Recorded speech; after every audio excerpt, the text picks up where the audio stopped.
And we're back with another episode of the Lakers Fast Break podcast. It's Gerald Glassford coming right back at you here from Lakers Fast Break, Pop Culture Cosmos, where we cover the Lakers news and trend, the latest news and trends in pop culture each and every week, twice a week, wherever you get your podcasts, inside sports, fantasy football. Of course, also as well, Joe Soro hopefully is on the way. He said, I don't know about it. I'm outside. So he kind of growled and said he might be on his way here. So hopefully he'll be here soon. That will be Joe Soro, Oxide T47, LakersBall.com. Yes, Darren is first. He's got the firsties today. Of course, also as well, he is the guy behind Simblades, Simblades with Y.com. Big shout out to the Lakerholics crew of Michael, Laker Tom, and Jamie Sweet. Go ahead and catch them today at Lakerholics.com, and hopefully they have a show that they're going to plan, because I haven't heard from them yet, for this weekend, hopefully right here at the Lakers Fast Break as well. Plus also, of course, our good friend John Costa. He is on vacation, but he said he is coming back to the LFB as soon as he can. So I'm wishing him safe travels out there. Stone Hansen is actually, if you got a chance to check out his Twitter, at report_court. He looks like he's going to be doing some in-depth analysis of some of the younger European stars who will eventually come over here to the States and play in the NBA. He has some thoughts on that he'll be sharing in the coming weeks, and you'll be able to find out when and how at report_court on Twitter. Our good friend, Legend, the Legend 350, the _Legend 350, who is a Hawks and Warriors fan. But I do want to go ahead and give him a big shout out because he's always very gracious when he's here. I want to go ahead and make sure I got something lined up with him. Most likely he said Sunday, so hopefully we can line up something for Sunday. Him and I could chit chat about observations from Summer League overall, including his Hawks and Warriors right here at the Lakers Fast Break as well. But he's got a channel, the _Legend 350 on YouTube. Also as well, our good friends, Empire Jeff. Make sure you check him out, Empire Jeff TV, Lakers in 5. Also as well, of course, Daniel Barry, Sports Highlights, yo! And also, of course, our good friend John McCallion, wishing him well wherever he's at, whatever he's doing. Please support all those great channels, but also make sure you like and subscribe. We are just 10 subscribers away. There's Joe in the chat. 10 subscribers away from the magical 1800. So definitely looking forward to it and appreciating everyone out there who takes the time to like and subscribe and what we do right here at the Lakers Fast Break podcast. Well, the Lakers and Team USA, Bronny and Bron, were in action in various parts of the world today. LeBron, Dad in Abu Dhabi, and Bronny without Dalton Knecht, and I'll talk about that one here in a minute, because I was right and Joe was wrong again on our playback.tv/Lakers Fast Break. See, I know these things, but it's Joe. Can't give credit to anybody. But of course, when I say that Bronny and Bron were both playing, they were both playing at various points of the world today as Team USA faced off against Serbia, and it was no match. No matter what Nikola Jokic said. Shut up, Joe. You know what I'm talking about. I've got it on YouTube on playback.tv/Lakers Fast Break, but I'll explain in a second. Team USA, they dominated today their outside shooting with Steph Curry, and also, surprisingly, Bam Adebayo making some threes. Anthony Davis providing 6 block shots to lead Team USA to an easy victory, 105-79. We'll go ahead and talk about them here in a little bit and how important it is for their outside shooting to click, because when they do, it makes it so much easier for the Team USA to go ahead and run roughshod over everyone. So we'll go ahead and talk about that here in a minute. But also the Lakers in Summer League action faced off against the Atlanta Hawks. And as I said before, Dalton Knecht, according to reports, was sat down because he had accumulated a lot of minutes over the course of his time and tenure in practice and in Summer League games. So the Lakers decided in best interest of him and the club to sit him down, something I had surmised in the last game when he played the entire second half. And I said that on air. Joe kind of brushed it off, but of course I was right. So there you go. They played him a little bit too much in their estimation, so they decided to sit him down. So what would happen? We decided we weren't even going to do a playback because of it, because it would Dalton Knecht. We thought the Lakers were going to get screwed. Well, Atlanta also decided to sit down their number one overall draft pick, Zaccharie, Rishacher, sort of like a mano-a-mano there, taken off the road. So with relatively even teams, with a lot of guys who probably won't make NBA rosters matching up against each other, the Lakers went back and forth, Atlanta throughout the game. And behind Colin Castleton's 17 points, 12 rebounds, and 6 assists, a very solid game from him. Also as well, Blake Hinson went 4 of 10 from behind the arc, 14 points. And yes, Bronny James in his first real positive performance, although he was a -10 on the plus minus. Let's just go ahead and put that in perspective. If you're a big fan of the plus minus, which I'm not, it is what it is, but he was the worst on the team at -10. He was 2 of 5. He finally hit some 3-pointers. Now he is 2 of 20 on the season, 5 of 11, 12 points, 1 assist, 1 steal. Oh, actually, no assist, 1 steal, 1 rebound. So not a whole lot else, but 12 points in what has to be considered Bronny's best game by far, which is the bar has not been set high. And again, this was just for any other, summer league outing that'd be considered just okay, but people are praising it right and left. ESPN is on there going, wow, what a game from Bronny James. He hit a couple 3-pointers. So I'm going to put it as a positive step, baby steps for him, as the Lakers barely eke out a victory on a last-second shot that was a second too late by Atlanta, and they eke out a victory 87-86. They were celebrating like they had won the world championship. I just thought that was so funny, but they were excited. They were happy to finally be in the win column. They're now 1-5 on the season. So yes, it was a good thing to see, but let's put things in perspective, guys. Come on. When you look at it, both teams did not have their star players out there on the court for both teams.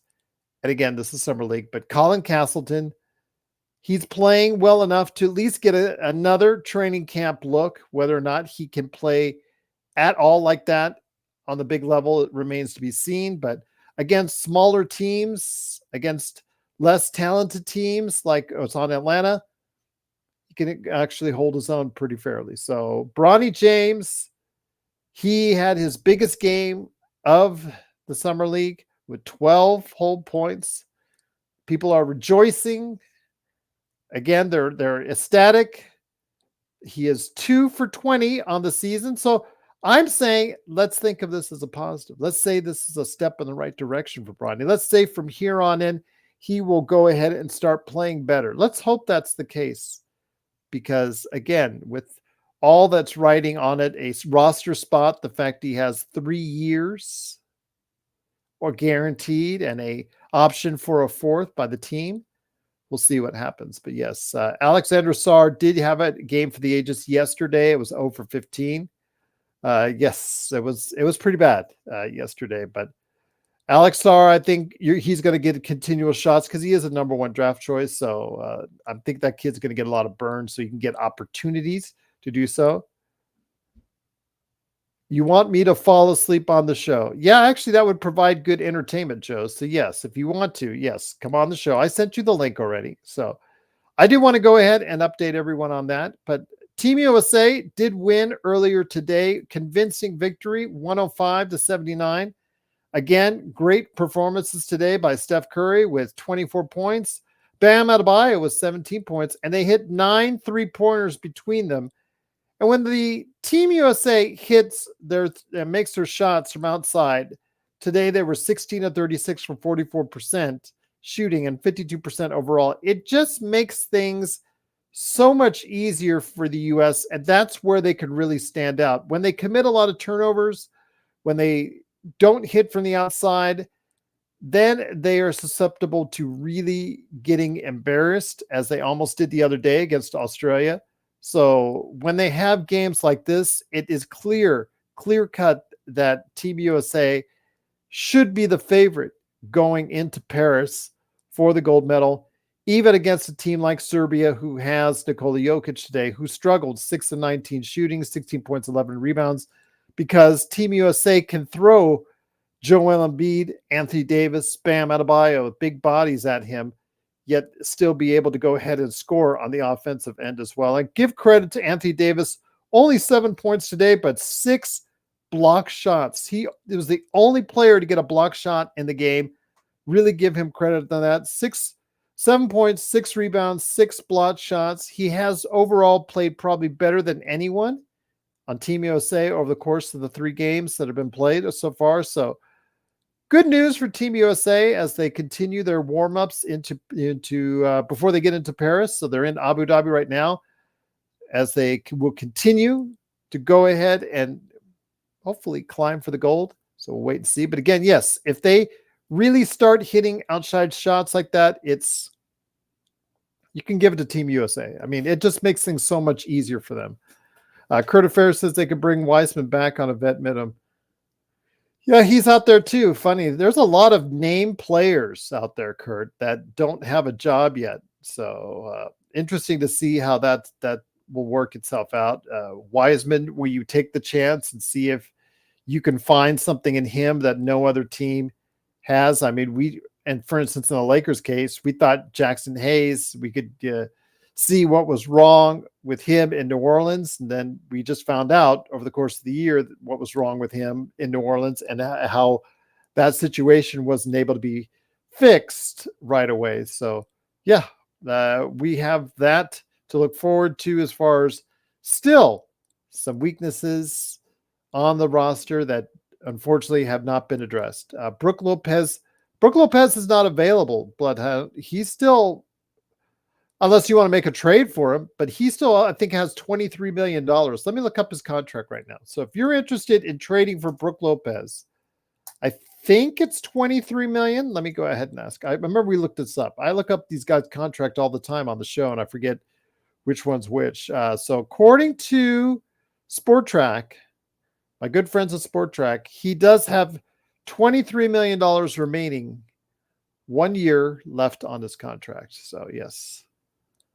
But Joe's in there. Yes, Joe. Him and Intel Wild are negotiating right now as we speak. Let's talk about passing out. 7 Grand says, well, I meant Warriors could have traded LaMelo for like Towns or DeJounte Murray. Okay. I see what you're saying. You guys are talking about that. Yeah. Oh, Robin Lopez. Okay. I was like, okay. Yeah, Robin Lopez is out there, but he's just a big body. Are you actually going to use him? That's the thing, though. If you bring him in here, are you going to be using him? Because he can't score for you anymore. Of course, he can never really score because he's the Lopez brother that couldn't score. It is Sylvester Stabone, the guy who looks like he said he's going to pass out anytime. Look like he got a lot of sun today, Joe, because you were out at the beach, weren't you? Yes, I was. Wait, what are you, man? I got back earlier, and then a buddy of mine wanted to have some beers at B-Dubs. So I've had 3 pints of some good beer, and I'm trying to figure out if Intel will let me make it through the show.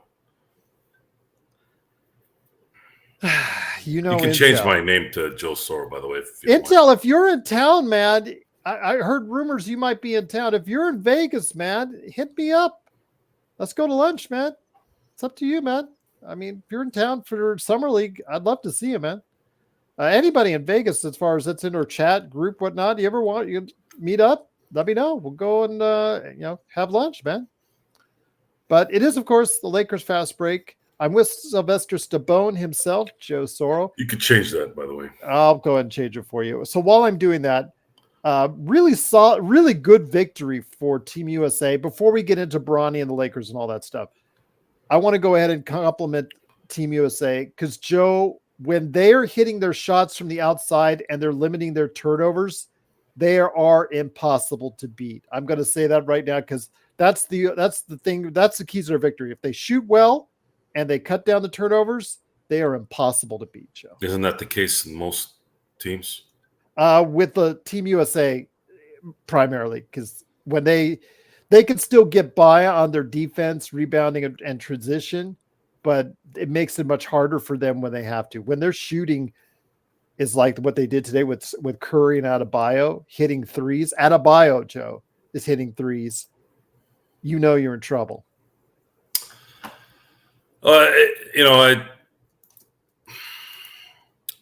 It's going to come down to focus at this point with USA. If they're really about cutting your heart out, there's not going to really be a challenge. There's just too much talent there.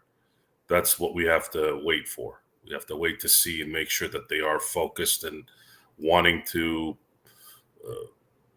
put their foot into the throats of any team and letting the world know that this is still America's game and there's nothing really you can do about it. I really think that they're due that. I think they should be able to do it. And watching Anthony Davis today have 3 blocks and 3 plays was amazing. Was more evidence that when you put a center next to that guy, I know that Bam Adebayo is not your normal center. He's a very good player. Yeah. But that should show you even more that if you can just give him a little help, this guy can roam and end your life on the basketball court. And the Lakers have done a disservice in doing that. It's the one thing that they've neglected, and it's the one thing they've neglected that needed to get done every year, but they just can't seem to do it. And I don't know what they can do to figure that out, but they're going to need to do it. If they want AD at his highest peak, Intel, he had 6 total, but he had 3 within 30 seconds or what was it? He had 3 in 3 plays. Yeah, 3 plays. He had 3 in 3 plays. But he had 6 overall. Intel. Correct. He didn't play a lot of minutes to get those 6 too.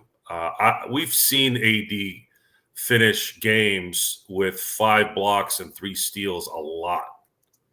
This is with him having to cover for a lot of guys too. Imagine if he didn't have to use that extra energy to cover guys. I'm not saying they're not going to funnel the player that, let's say, Austin or Rui or LeBron are playing. They're not going to funnel them to AD. That happens a lot. That's how you're supposed to do it when you have a dominant defender at the basket. But that is a strategy that's important to do depending on who you're playing. So if you're playing someone that's very good at getting past his man, no matter who it is, that's what you want to do. You want to funnel that player to a player where, they're going to have to think a couple seconds longer to make a play. It's Kurt. The inability for this, it's not really just the NBA. The NBA is just really, the NBA might be the worst out of the 4 leagues. The inability to recognize good defense or the correct MVP it's exhausting. It's exhausting, and the Defensive Player of the Year award is the worst one out of the bunch. They just don't get it, and if it's likely due to bias. There's no other reason for me to believe that it's not bias, because the Lakers since 1991, and I'm using that year because that's when I started watching basketball. Right, that's usually how watching basketball in a sense of understanding and being engaged, right? I was 13. Before then, I did know about the Lakers. I did know about Magic, but I wasn't focused on it. So since 1991, the Lakers have won 2 MVPs. Shaq won in 2000. Kobe won in 2008. Since 1991, they haven't had any Defensive Player of the Year. They haven't anybody that's won the 6th Man of the Year. They haven't had really anybody win Improved Player of the Year. You had 6th Man of the Year was Lamar Odom. I think that's the only one besides the 2 MVPs. You're telling me that the Lakers, with all the great players they've had, they haven't had a guy that's most improved one six man in 33 years, only 2 MVPs in 33 years, and this team has gone to the NBA Finals in that span 9 times. You tell me. You tell me if that's not weird. 9 times. With all the great reserve players they've had over the course of the years. With all the great players that come off the bench. Yeah. That's 1 6-man award and 2 MVPs. That's it. That's all the awards they've won. I don't count finals MVP. That is a series MVP. That's an easy one to decide. I'm talking about why are Shaq played for the LA Lakers 8 years, the most dominant player of his era, and he has 1 MVP. That's crazy. That is a travesty. Kobe was clearly the best player on the planet from 2003 to 2010. No one was better than Kobe Bryant between 2003 and 2010. So you don't want to give him the MVP in 2003? You want to give it to Duncan? Okay, I get it. That was Duncan's best season, valuable in terms of valuable player, what the Spurs did. Okay, I'll buy that one. 2004, Kevin Garnett had a great year, valuable. Okay, I'll buy that one too. 2005, that's when things started getting a little weird. Some say Shaq should have won in 2005. Nash won in 2005. I do not have I don't mind that one either for Steve Nash because he was extremely important and flipped that with him and Mike D'Antoni, they flipped that Phoenix Suns team into an amazing team. If they had just done a couple things in that year, they should have won it all. 2006, who wins again? Steve Nash. And we all know what happened in 2006 with Kobe. Got that MVP was stolen from him. 2007, you had Dirk Nowitzki. Okay, they went 67-15. Fine, I'll take that one. 2008, Kobe finally wins an MVP. 2009, Lakers go 65-17. 65-17, dominate pretty much from beginning to end and win a championship. Doesn't get the MVP. 2010, Kobe has 4 buzzer beaters and 3 game winners in that season. If they don't have those wins, they're like a 7th seed. And they beat 50-win teams in every series that in that run and beating the Celtics on the road en route to beating the Celtics. Kobe should have won an MVP in 10, 09, 8, and 06. He should have 4 MVPs. I don't care how good LeBron played in 09 and 10. Kobe was the MVP of the league. Kobe was the best player in the league. He was the best team in the league. I keep hearing that, right? I keep hearing this. So kind of went off the tangent there. But Intel, I got some tequila here for my boys in Australia, okay? Clear hard alcohol is a little bit better for your situation if you're going to drink a lot of it. So I'm going to drink some tequila, some clear tequila here. If you want to do 10 shots in 1 hour for $200, let me know. If you got a counter to that makes sense, go ahead and bring it. Card time. Again, when it comes to Bronny James, and before you go off on the drinking tangent, Joe, the Lakers did play today. You and I, we were thinking about going ahead and showing it on playback, but then we saw the news.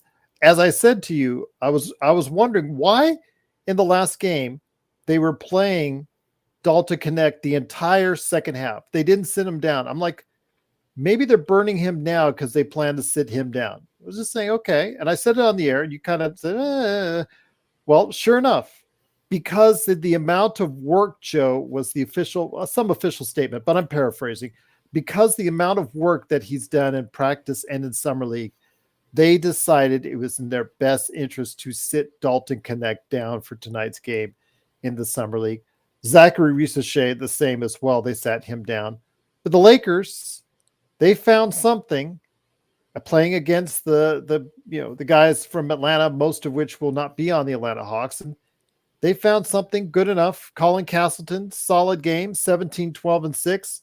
And Bronny James finally hit a couple three-pointers, and the Lakers snuck out the victory, 87-86. I don't know how you can overwork anyone in summer league. I'm just telling you what was quote. Let me get you the exact quote while you're talking. I'm just telling you that was what was translated out by Mike Trudell. So you're already starting to pansy out even guys that are playing. You're already load managing in summer league. You're load managing in summer league, where there's no pressure, where the times are what is it, 10-minute quarters? Yes, that is correct. So what exactly? By the way, that was a rhetorical question. What exactly are we saving Mr. Knecht for? Christmas? As far as the Lakers playing well tonight, I did get a chance to see the end, and they closed out that game a little bit better. Bronny had his career game in Summer League. Castleton seems to play very well against teams that have light front courts. It's when he plays the heavier guys where he really, really struggles. There's Intel's answer right there. He says I would, but my super chats aren't going through. I don't know why. Last 2-3 days, unless Google is that's crazy talk. Wait, what happened? I guess he's not been able to super chat on any channel on Google, YouTube for the past couple of days. That's funny, Hernan. I don't know what to say, Intel. If you can figure it out before the show is over, I'll try to help out as best I can.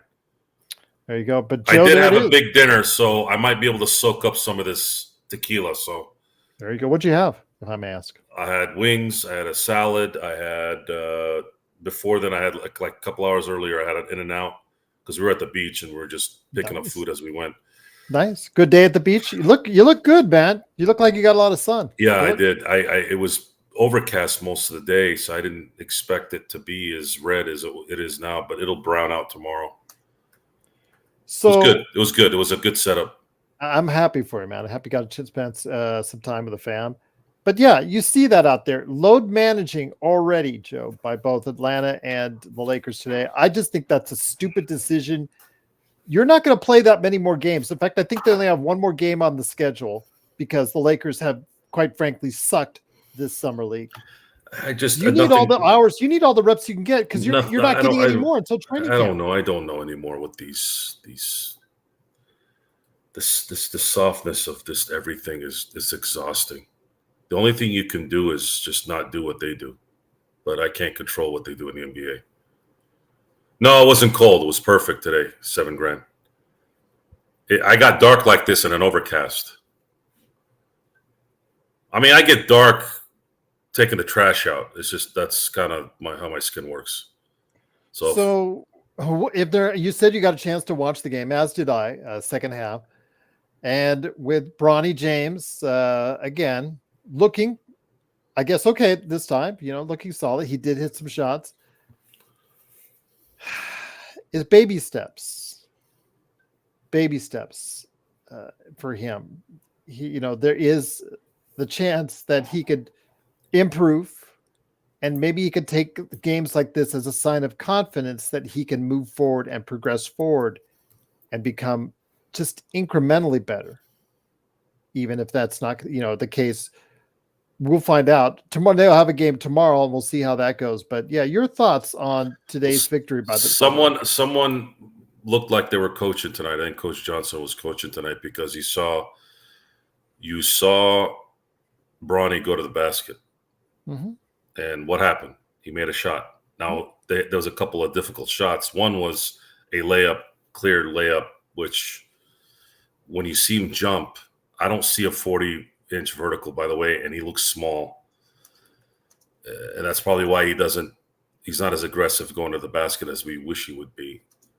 It takes a lot of athleticism to be a small guy. A 6'1" guy is small in the NBA. And to feel confident to get the ball in the basket. That's another thing that he would have to really go to another level, especially with NBA talent. But he played well. Good for him. Castleton, 17 points, 12 rebounds, 6 assists. Again, when he's playing against guys that probably won't even make the league, he looks good. Putting him against similar players or getting him in the league in his few minutes that he had last season, that was different. But do you think he could take this type of confidence as a two-way player and start possibly making a push to make the rotation at some time soon? No. Bronny will never be a viable. No, I meant Castleton. Oh, Castleton? Because you've been higher in Castleton yes, than most. Yes, Castleton. See, Castleton hasn't played well yet. He keeps getting double-doubles. And Castleton can't seem to play against strength. He needs to advance in that area. He plays very well against soft front lines. When he plays against aggressive or big front lines, that's where he suffers. It's a big gap. He's gonna have to either add weight or somehow build strength to where he can handle that. He can't box out against the big guys. He can box out against the skinny guys. And that's what that is. He's got to develop that. Otherwise, no, he won't make it.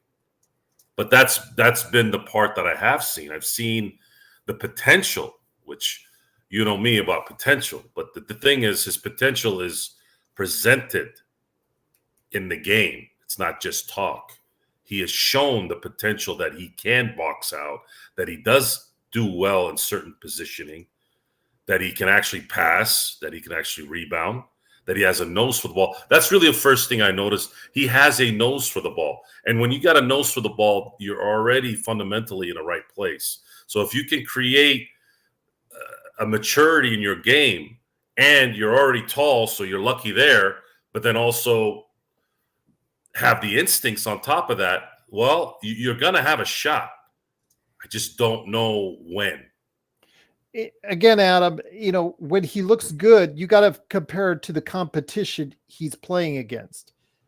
When he's looking good against guys, free agents, guys that will probably not make the Atlanta roster or Golden State roster or Houston roster, that's one thing. But when he plays against peers that are actually at a level where they're NBA level, that's when he really struggles, because then you start seeing exactly where he fits as a guy that's like on the fringe show of being able to make it in this league or not. That's the problem. Like against Quinta, against the, against the Celtics, the Nemius Quinta, he struggled against him because he's a bigger guy who's also a fringe player in the league that got waived by Utah, but still he got a ring in for the Celtics and was on their roster. So he struggled against guys like that. If you're struggling against guys like that, Joe, I'm not holding out too much hope for a guy like that can make a big contribution. No, but he is trying to do it, and you got to give him that. Yeah, the other issue is he doesn't have any kind of mid-range shot. He's not going to draw anything out. That doesn't work in the NBA, especially as you get deeper into the season, especially in the playoffs. So yeah, he talked about he was going to stretch his game out in interviews leading up to Summer League, and then he took one, and then that's it. It was yeah, gone. That might be a confidence issue. He's going to have to get past that if he has a shot. He can be a 12 man on a team right now. He can be that for sure. And that. This is going to have to be a wait and see. The thing is, Gerald, is they didn't invest anything in this guy. He was a free agent. Mm-hmm. Granted, he did negotiate it with other teams. Cool. But the Lakers didn't invest anything in this. They didn't invest any capital, any draft picks, anything on Castleton. So that changes the I guess what's the word I'm looking for? Well, let me put it to you in context like this, though. He had the option, though, to go somewhere else and try to get a regular contract, Joe, and he didn't. All he did was re-up with the Lakers on another two-way. What does that tell you? Maybe he likes playing for the Lakers. Okay. Or maybe he thinks he has a better shot with the Lakers, which would make sense. Okay. Assessment is the word I was looking for. You gotta continue to assess his game, help him out. I was just asked, what do I think about a female assistant coach coming to the Lakers? So she was hired apparently to help develop players. Mm-hmm. Well, G League Coach of the Year, let's see. I'm always weary of the checkbox people. I don't like checkbox people. If she's warranted, which you all know even before that hire, you all know I don't have a lot of value in assistant coaches. The NBA, in terms of its development, is one of the areas where development in the NBA is very the talent pool is very limited, especially the higher you get in terms of prestige. You don't really develop. You don't develop a Kevin Durant. You don't develop a LeBron James. Typically, those guys are already developed and they have to develop themselves. What the Lakers need is they need a philosophy and an attitude, and that has to come from the head coach. Hernan says the commentator said that even the best NBA stars put up low numbers in the rookie summer league games. We're being too hard on Bronny. I don't think we're being too hard on Bronny, Hernan, because it's over the course of now 6 games, 5 games for him. And there's been a consistent pattern and a consistent theme to most of the games up until today, where he looked competent enough to be at a summer league level. I mean, in previous games, he did not even look up to be a G League or summer league level. I mean, when you have Jaylen Brown, who's sitting in the front row watching this on the game that I watched live at the Thomas & Mack, he's watching from the front row saying that LeBron isn't an NBA player. He's actually mouthing it. That the video, you can see that there. And it's just, it tells you these guys know that he is just not an NBA level player right now. Whether he becomes one remains to be seen. How much work is he going to put in? Is he going to focus more on Call of Duty, or is he going to focus more, Joe, on his game at hand?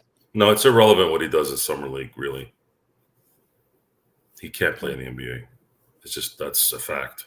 And you're all going to see it. It's got nothing to do with summer league. Summer league is summer league. You get a little taste of certain players' talents. You see how they move. You see how they work. You assess certain positives, certain negatives there, and that's really what it's for. But Bronny James is not a NBA player, and that's not going to change through. So all the guys that are in this chat that are saying, give him time. How much time do you want to give a guy that's plugging up a roster spot for you for this Lakers team? don't have the luxury of waiting for anything. They've already got JHS. Who knows when JHS? The fact that they're focusing on developing talent right now goes to show you that they are not focused on winning a championship. The Lakers have LeBron James and Anthony Davis. They have no room to develop right now. They need ready-made players. If you all don't want to believe what is fact, that's on you. And I'm not going to get on here and say I told you so. That's Gerald's job. I'm not gonna play this game. Stop telling me that this guy is an NBA player. He is not. He is not, and he never will be. I don't care what he does. So y'all gonna have to accept this at some point down the road. You guys are celebrating today because he scored 12 points in a summer league game. 12. Let me repeat that to you. 12. I mean, it's an okay game. He played an okay game. He didn't give you really anything outside of the 12 points. He did shoot better. I will give him credit for that. But can he keep this going? Can he take the confidence he built from today and keep that going? That's what he needs to do. Otherwise, you guys were right back to, man, he really does look like a bad player. Yeah, developing assistant coaches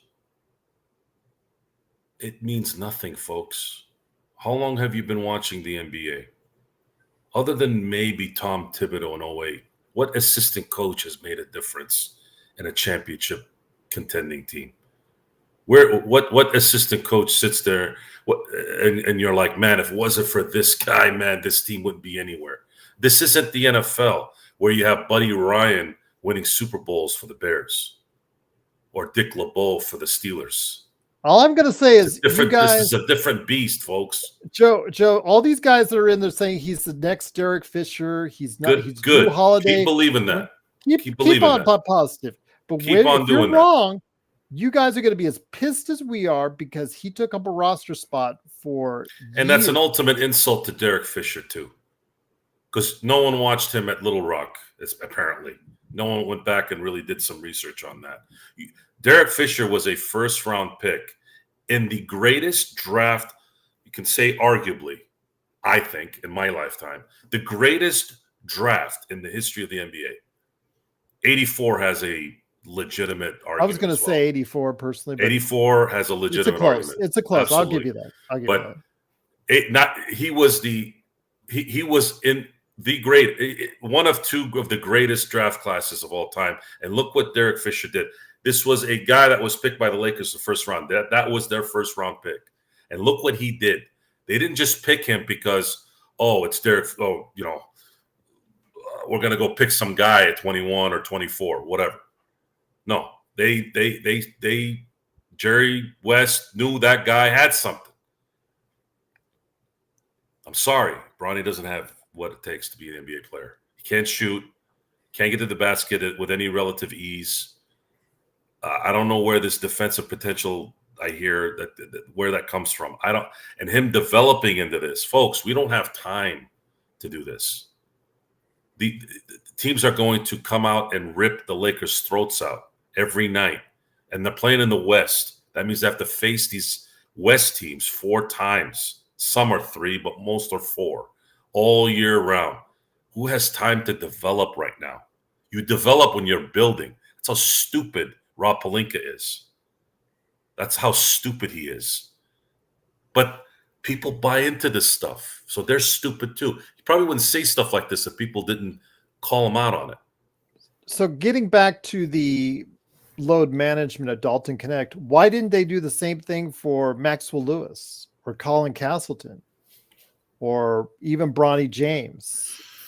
Why did they value those guys and load manage them as well? Because they played just about the same amount of minutes. Of course, Bronny James won last game, but they played around the same amount of minutes slightly as well. I don't know.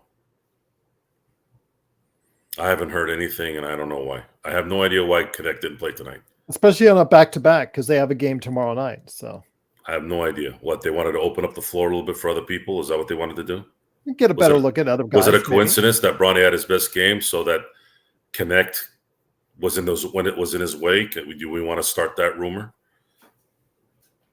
He has to touch the ball more when Knecht's not in there. Y'all gonna see, man. Y'all gonna see it.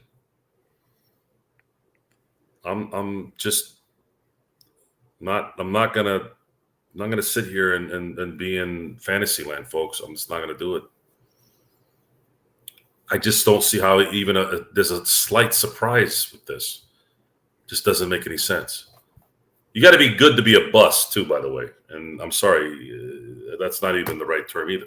Well, speaking of busts, Maxwell Lewis with another disappointing. He's a second-round pick. He's not even a bust either.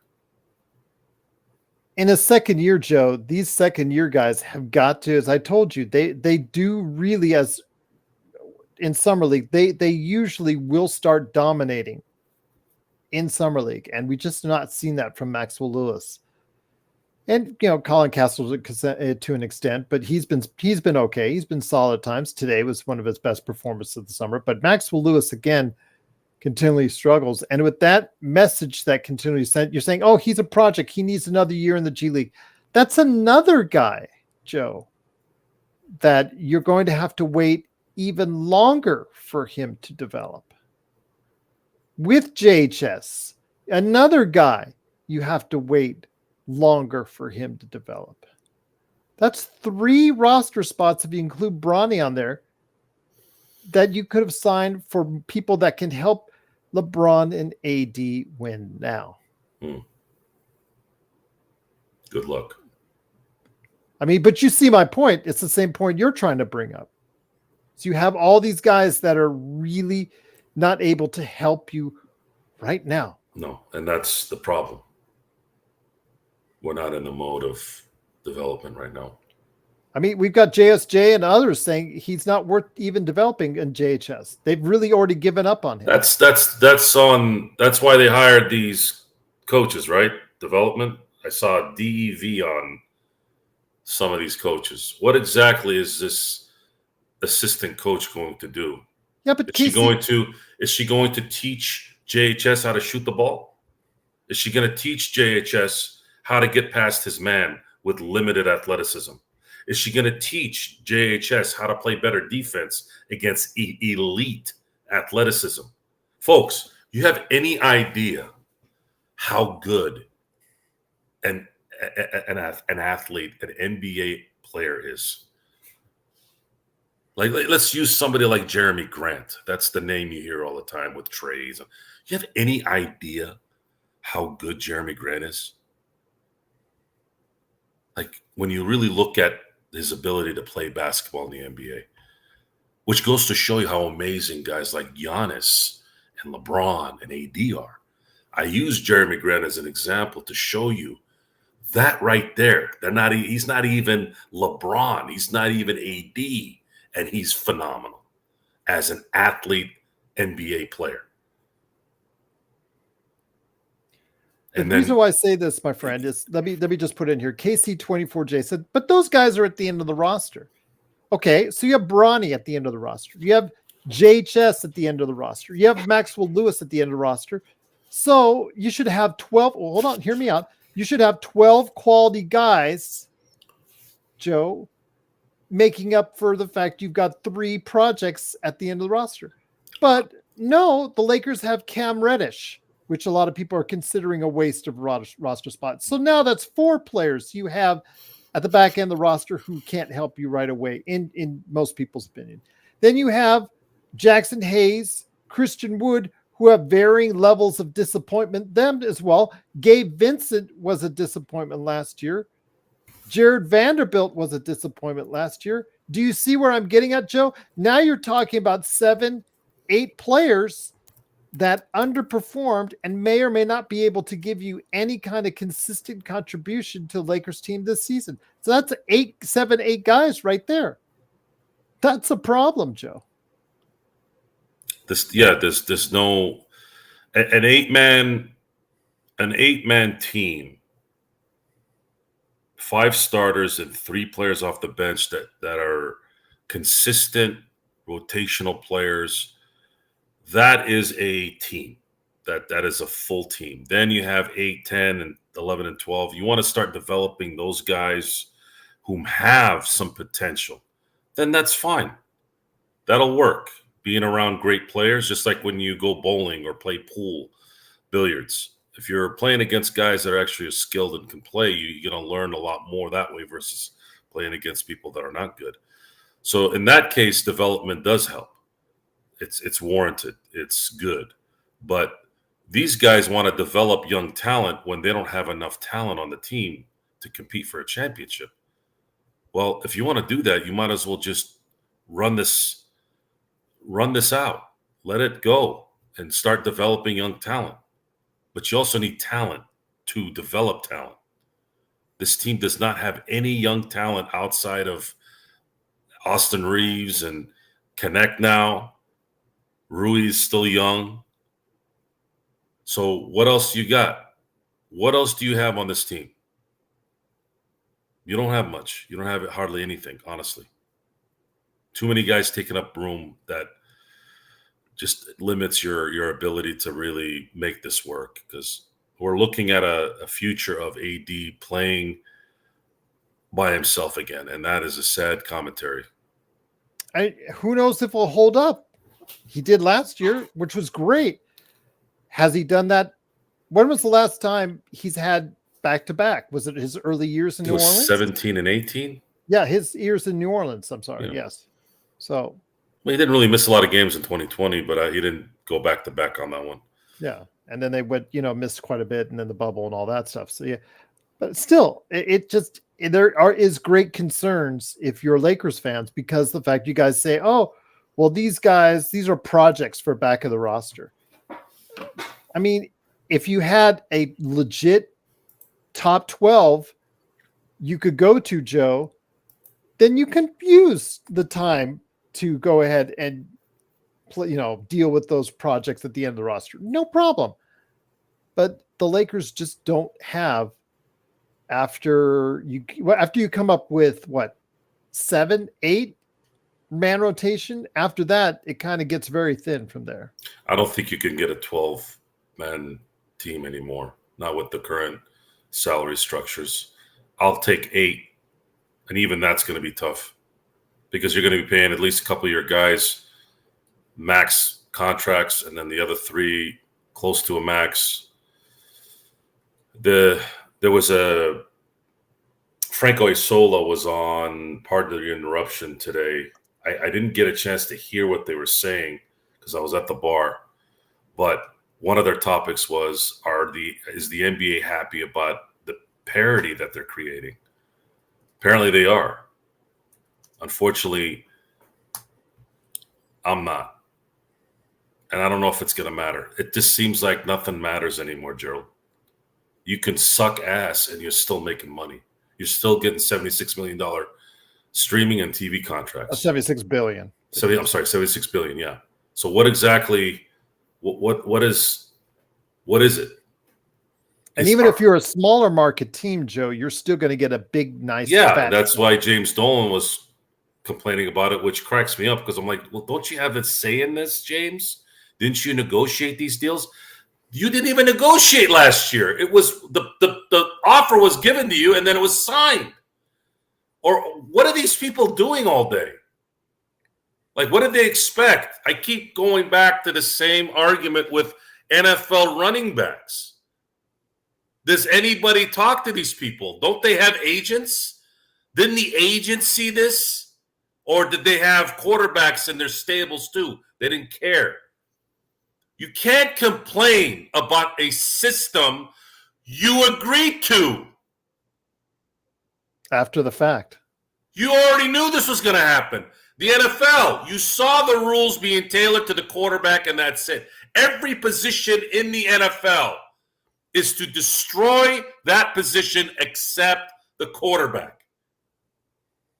Yet you're sitting there, disrespect. It has nothing to do with disrespect, you dumb shit. There's a hard cap in the NFL, and there is no need to pay a running back $25 million a year anymore because you don't have to. So in the NBA, you want parity. Do we really want to watch the Charlotte Hornets go to the finals? Do we really want to watch the New Orleans Pelicans to go to the finals? I mean, how boring was this Dallas Celtic series? I think the ratings suffered because of it. Does it matter, though? Evidently not. No, it doesn't matter. It's a fixed game, so I don't think anything matters anymore. Advertisers are going to continue to do business with leagues because there's other things going on that we don't know about. It's not simply just eyes on a product. They know that there's a gambling business that will cover all their losses. That's what I think it is. So it doesn't really matter. And you all got a taste of this during COVID. They didn't have fans in the stands. And I had said this years before. I said, I bet you these teams will make money without, they don't even need fans. They don't even need, that's extra. And we saw it happen. What happened? The salary cap went down, a couple mil? And then it went right back up a year later after everything went back to normal. It doesn't matter, guys. We're watching a fixed game. More ways than one. I just don't understand why you just don't do it simply. Kaio, it's always been Pelinka's fault. His talent evaluation is bad. Shall we start off with the Westbrook trade? You could say LeBron all you want, coordinated that. But if LeBron comes to me and says he wants Westbrook, I would have told him he was on drugs. Absolutely no way I would have taken that trade. So don't tell me that the blame game has been on Pelinka on this show for years, and it will not let up until the Lakers win a championship or at least have a team that can contend for one, which right now I do not think they have. People are giving Pelinka, Kaio and others are giving Pelinka a pass, and that is just the blame. A lot of the blame needs to go on him. LeBron has gotten what he wanted in LA. He's gotten to the point where the organization kisses his ass. He couldn't get that with Dan Gilbert in Cleveland twice, and he definitely didn't get that in Miami. This is the perfect situation. I bet you if you talked to LeBron and asked him, said, would you have rather just come to LA at the beginning? He would have said, hell yeah. He would have been controlling this organization every year from 2003 till now. I mean, the Westbrook trade on his watch, when he crafted the world's oldest NBA team 3 seasons ago, that's on his watch. When he drafted JHS and Maxwell Lewis, who have given you Zippo in the NBA so far, that's on his watch. So don't tell me or don't criticize us when you say we're putting the blame on Pelinka. If you've watched this show for years, with all due respect, we have been putting the blame wherever it is accountable, whether it's the coach, whether it's the GM, whether it's the owner, whether it's the players. We put it where it is accounted for.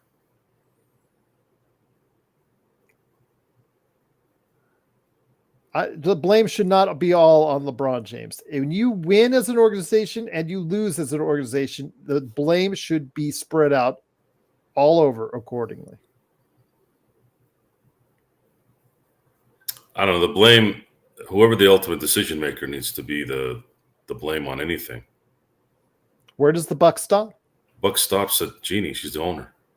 If your general manager stinks at his job, you need to be able to bring somebody that doesn't stink. She's obviously not holding him accountable. No, that's some people are not born to lead. Some people, a lot of people are born to be in and around the leaders, not the leader. Jeannie is one. Pelinka is. He's a weasel. He's a kiss ass. He's a fake.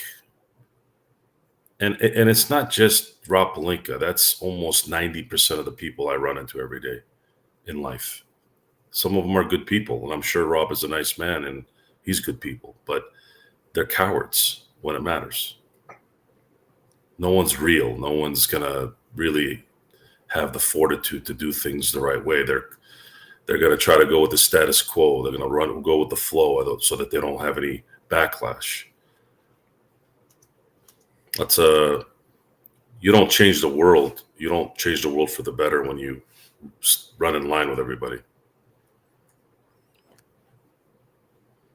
Kaio says if he didn't get Westbrook, Pelinka would have gotten fired. No, he would not have gotten fired for that. If he hasn't been fired for all the dumb moves and bad moves he's made over the past 3-4 seasons, Joe, he certainly would not have gotten fired for refusing to trade for Westbrook, and he would have looked like a smarter GM. It doesn't really matter anymore with Pelinka. He made the worst trade in Laker history, and that will be on his resume for the rest of his career. Mm-hmm.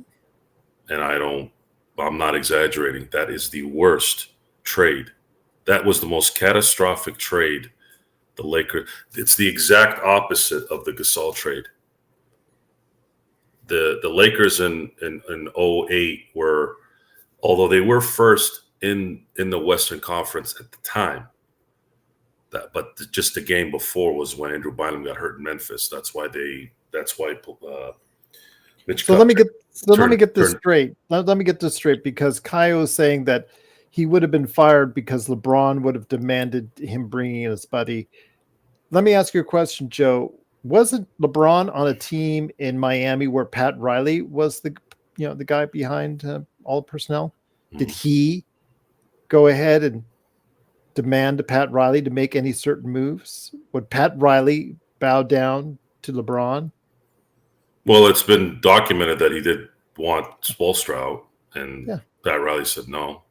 Yeah. No. Okay. Well, again, I'm not. People got to be held accountable when things are going bad. And LeBron needs to take accountability for. LeBron needs to take accountability for not winning at least 3 titles in those 4 years in Miami. Black, it's a request, but if you've got enough stroke as the GM, as the guy whose responsibility and your job is dependent on making the decisions, the best player personnel decisions for your team, you can say no for the Los Angeles Lakers. You can say no. I'm not going to sit here and talk about hypotheticals. Honestly, it's a waste of time. Again, it doesn't matter. They made the trade. They made the trade, and it killed the LeBron AD championship run. What have they done since that trade? They've gone through how many coaches? Since that trade, 3? 3 coaches. They've got more coaches in that time than they have playoff series wins. You tell me, folks. You tell me. Based off facts. I hate to sound like Ben Shapiro. Every time I hear the word facts, I always think of Ben Shapiro and that weasel. He's a weasel too. But results. Forget about facts. Results. What have been the results since then, folks? I didn't make these results. I'm not sitting here concocting some plan to make everything go to garbage. I have no play in this. I'm just a commentator. What have they done since that trade? They've had 3 coaches versus 2 playoff wins. 2 series wins. Series wins. You tell me, is that good enough for you? With LeBron and AD on the team. I thought both of them are all NBA players. Both of them are still playing very, very well. JSJ, I'm going to ignore that comment. That's an insult. Who cares about the ISD? What good did that do the Lakers last season? It's NBA Cup. Who cares? Absolutely. If you're an NBA fan, you're a true NBA fan. You care about one thing only, and that's a title. Is it not correct, Joe? All you care about is who won the championship. I don't mind. Look, you're not going to win the championship every year, but you also can't be losing 8-1 in 2 years in a row either, and 0 the year before that. So the Lakers in 3 seasons, not going to work. It's just not going to work. I don't know, Kurt. You have OKC, Victor Wembanyama, and Phoenix, I believe, as the major teams. I think they also have Utah in their group too. So you tell me if they can go roughshod. You can be positive. Guys, go ahead and be positive. Hope for the best. Good for you. I'm not going to play that game. I don't work like that. I don't work that way. I haven't gotten to where I've gotten in my life hoping. And I have you have the luxury of hoping because there's no consequence for you as fans. And I've also been that guy too. I was very hopeful in 2002, in 2022, 2023, 2024. I've run out of hope, guys. Did you guys see me this aggressive with this a year ago, 2 years ago, 3 years ago? No. Go check the tape. Did you hear me say anything negative last year, Gerald, that the Lakers are going to suck ass? No, we were all pretty good. We were all pretty good. We're like, hey, Pelinka side everybody. Now it's all on the players. You can't blame Pelinka. Pelinka gave everybody their money. And then last year happened, and we were on a roller coaster ever since. Yeah, and then after that, we realized that maybe this hope was BS. We were hoping for what? Talent sucks. And by the way, you're not available, you're useless. That's not a talent. Abraham, you said that right. The Lakers need to earn your optimism. And I agree. They need to earn our optimism. We can't just go beyond just blind faith. Alan is asking, without the Westbrook trade, do the Lakers win another chip? It's a good question. Yes, I do believe so. I think they're a lot better. Think about it. You have Kuzma, who was young. You had KCP, who just won a championship last year with Denver. You have Caruso on the team still. You have 3 young perimeter defenders with AD, LeBron, and then whatever they got accumulated from that. Whatever they would have accumulated with that. I think they're a lot better over the course of those years that they had Westbrook since then. So you wouldn't have had Rondo. Rondo would have eventually phased out, right? Yeah. Okay. Then you would have been able to focus on getting a big player with those guys. If you have KCP, Kuzma, and Caruso with AD, you don't have the defensive issues anymore. And you have KCP, who is a timely shooter. Caruso was a timely shooter. Kuzma sucked at shooting, but at least he was lengthy, could be a scorer, and maybe he would have gotten better with the Lakers. We'll never know that. It was catastrophic, folks. It was absolutely catastrophic. The least we would have had was at least we would have had 4 defensive studs on this team. Would have made a world of difference. A world of difference. And AD said after 2021, he said it. Let's run it back. No one listened to him. Kuz wasn't a great defender, but he was a matador to start off his career. But he became, in the year they won the championship, he focused on his defense and he became a solid enough defender. I'll say solid enough defender. And he can rebound. So, yes. Think about that. Imagine a first-team All-NBA. Of course, he wouldn't have gotten that playing in LA. When he went over to Washington, he didn't even have to care. Who are you talking about? Kuzma. Oh, Kuzma. I thought you said Caruso. Sorry. No, I think you said Kuzma was a good defender. I was like, Kuzma played very well during that run. Hard. Yeah, the run that he did. Everybody's got to give him credit for stop being a matador. He focused on defense for 1 year, 1 season, and he played at a adequate level. He was a vital part of that championship run. So Bruno says the Westbrook trade was one of the worst in all sports. I'm just going to say this again, Joe.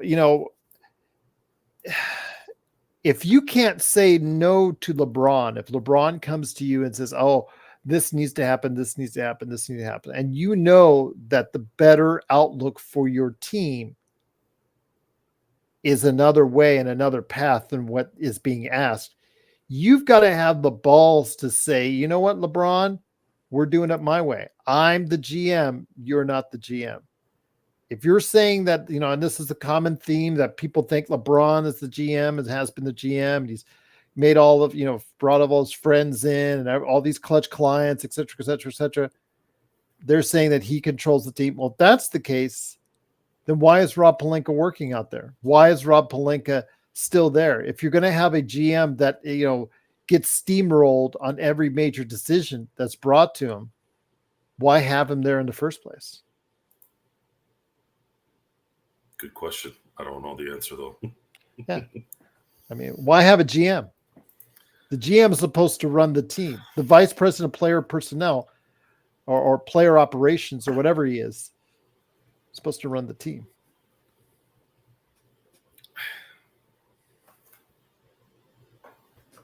We all know the problem. Or as Joe would say, he just has no balls. We all know the problem. Some won't point it out due to being hopeful or disrespectful. And most of the Laker commentary is basic talent. He's saying basic garbage. I mean, Caio Pelinka chose THT. Who's gonna come on? Who's gonna come on this show? Not on the chat, on the show, and tell me otherwise. THT is not even in the league, Joe, right now. No. I don't blame them for taking a shot at that. That's he was fine. Young, had some, but not at the expense of Caruso.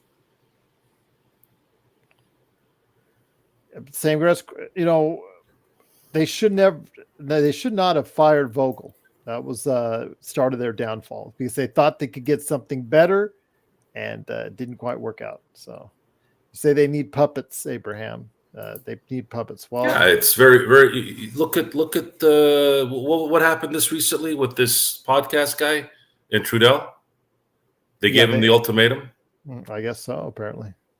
So I used the example of imagine Genie telling Chick Hearn that he can't say certain things on air about the Lakers. Pete Zayas, by the way, I guess was, according to rumors, was told by the Lakers, you either keep doing your gig with Lakers Film Room or you work with us, because he was doing things for the Lakers in official capacity, and he said, I'm going to choose the Lakers Film Room because that makes more money. Good. But these guys tend to control the surroundings, right? They only want They only want people that say nice things about them, right? Ask Ramona Shelburne. So Chick Hearn used to say some things on air about how bad the Lakers were. I would love to see what Jeannie would. Look, folks, Jeannie disrespected Jerry West. She disrespected him. She'll disrespect anybody. That's what cowards do. That's what weak people do. You don't understand those who made you, though. You don't understand those who put you in a position you're in, helped. Her dad was obviously the catalyst, but Jerry West was the steel that Jerry busted. Jerry West was the steel fist that Jerry Buss used to create what they created. And we're talking about 10 championships. 10. How many owners win 10 championships in, was it 31 years? I think something like that, yeah. I thought it was 29, but you're right. I think it's 31. It's 31 seasons. They won 10 championships because of Jerry West's decision-making and Dr. Buss's innovative mind. I don't think Vogel should have been fired. In fact, both times. Phoenix, he actually coached them to a top 15. That Phoenix team last season, Joe, that Phoenix team was actually a top 15 defensive team, and he gets fired. Yeah. Frank Vogel was always disrespected, actually. He was their third choice and ended up being the right choice. He's a rich man, though. He gets to play golf for years now. Yeah, but I don't really give two shits about somebody being rich or not. They're already rich. Right now, the Lakers have to hire a non-coaching guy to run a team that didn't upgrade anywhere in talent other than the draft in one area, and that's it. So what exactly is that going to do for us? Vogel's sitting home making money. What does that do? That means nothing to us. They're in that position, $7,000, because they made a stupid trade for Bradley Beal, and they basically pigeonholed themselves into the second. So they hired Frank Vogel, a defensive specialist, and gave him 2 lame duck players in that position. Has Devin Booker ever played defense in his life? And they got KD, as Abraham said. Does KD, Bradley Beal even know what the word defense means? I'm going to use an old line from when I first got onto the show. You hired an Italian chef to cook Chinese food.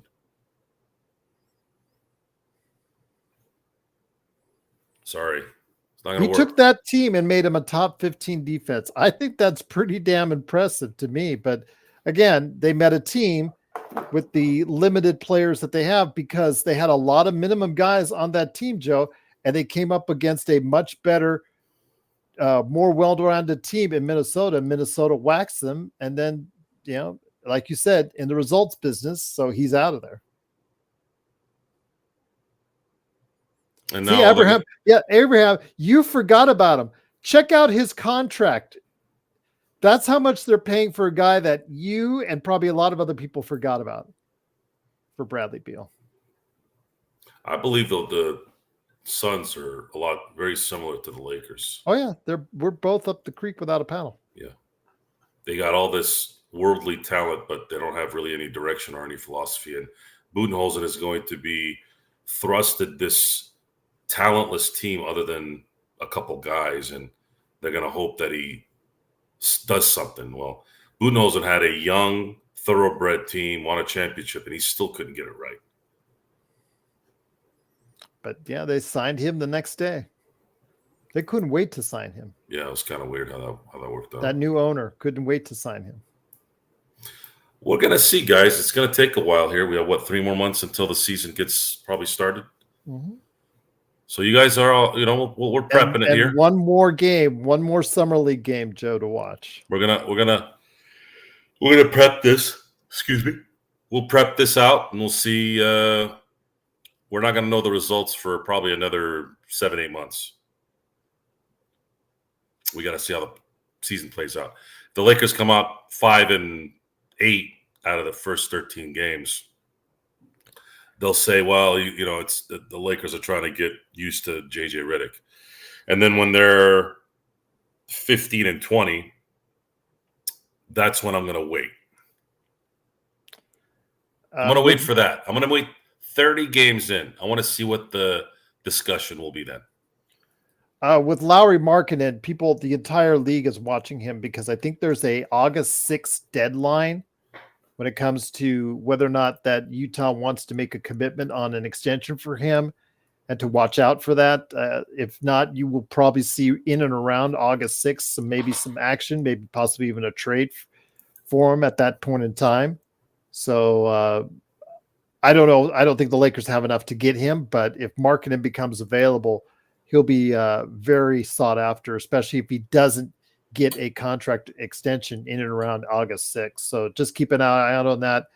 Jeremy Grant, Levine, we talked about. I mean, if you have got to send us picks if we're going to take on those bad contracts, Caio. You got to be smart about this. You really have to think smartly about this. You get those contracts for guys that by the end of their contracts will be in their mid-30s, and both of them have exorbitant prices on them. They're two of the worst value contracts in the NBA. Even with the NBA spiking with its salary cap, those are still two poorly valued contracts. So if you get them, you better get some ones attached along with it. You better get some first-round picks attached along with it, Joe. That's all I'll say. Oh, yeah. Send me a pick next year. Send me Levine and a 2025 draft pick, first round draft pick with no protections. Then maybe I'll answer the phone. Otherwise, I wouldn't even hear it. Same thing with Grant.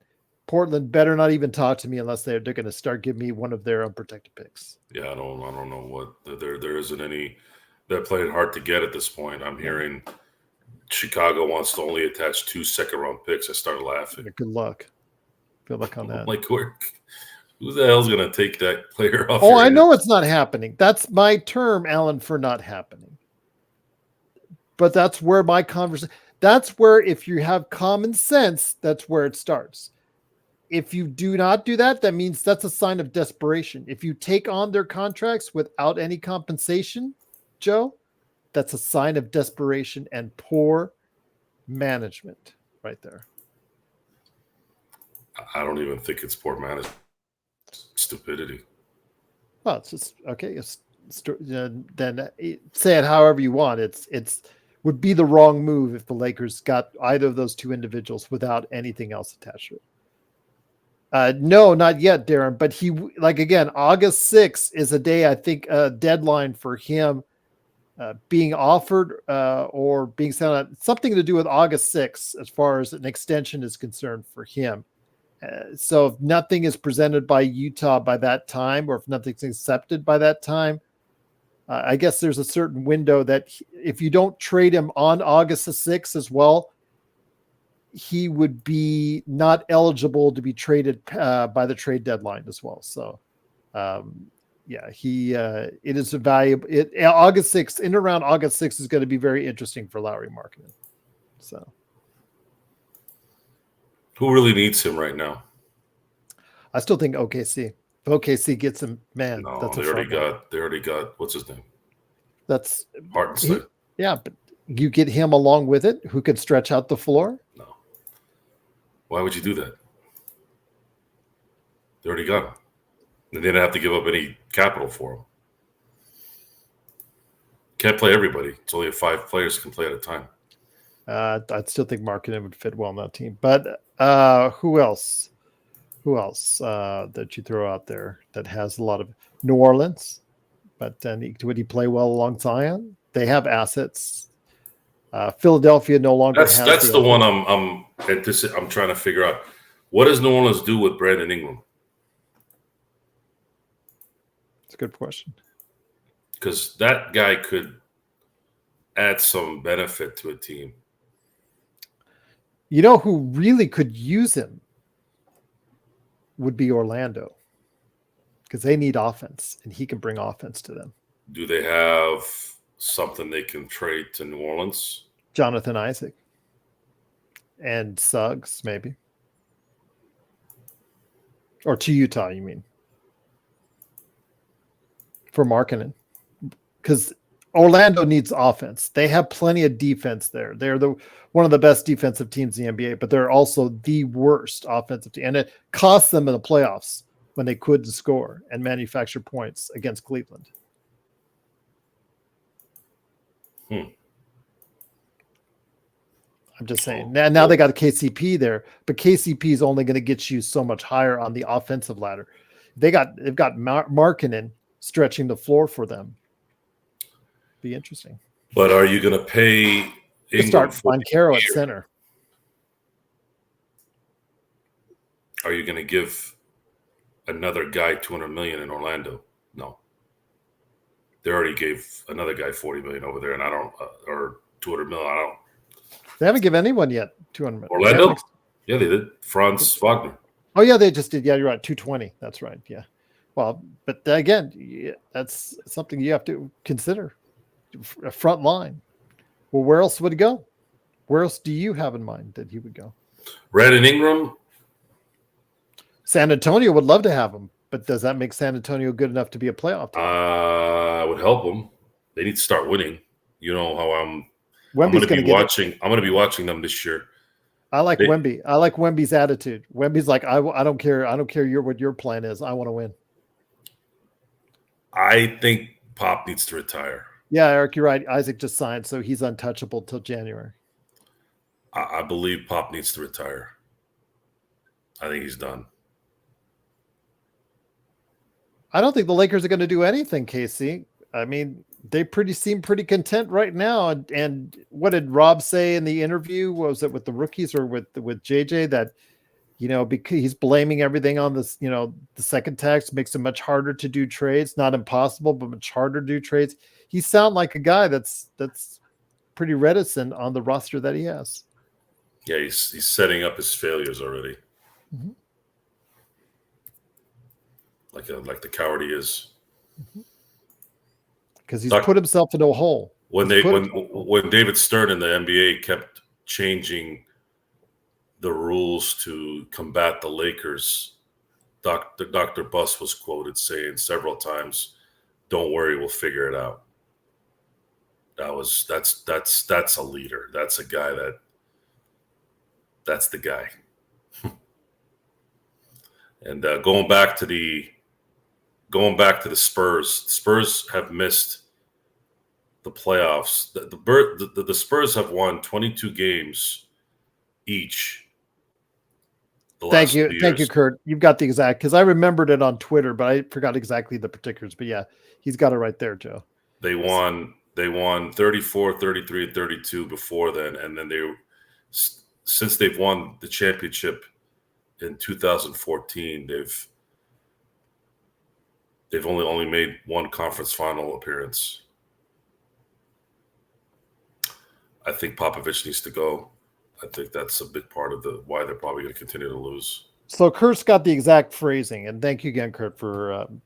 So if they extend Lowry on August the 6th, they can't trade him until the very day of the trade deadline, February 6th. If they renegotiate and extend him, they can't trade him at all next year.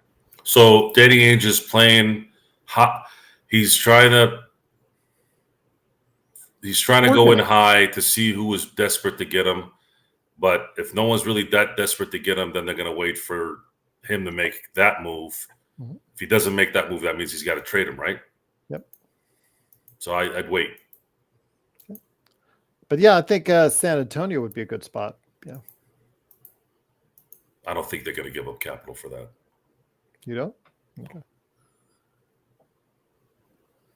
Then where else do you think he would fit?